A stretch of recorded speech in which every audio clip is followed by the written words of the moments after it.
Hello, in this video I'm going to show you how you can use sound equalizer of your AKG N700 noise cancellation M2 headphones.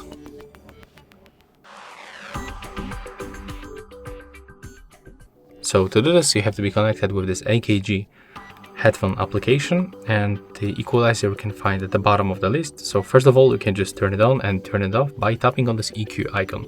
So if you want to activate the EQ, just click on it to turn it to blue, and then click on this arrow to open the menu of the equalizer. First we can find the default preset, just like that.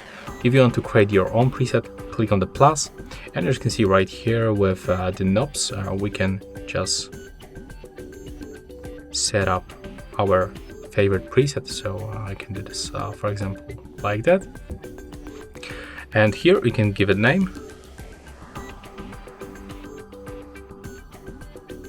click on the switch arrow to confirm, and as you can see that's our custom preset and that's the default preset. When you click right here, you will be moved back to the application, and when you click on the three dots you are able to get rid, for example, of this default preset, and we'll stay with our custom. So as you can see, that's all for this video. Hope you like it.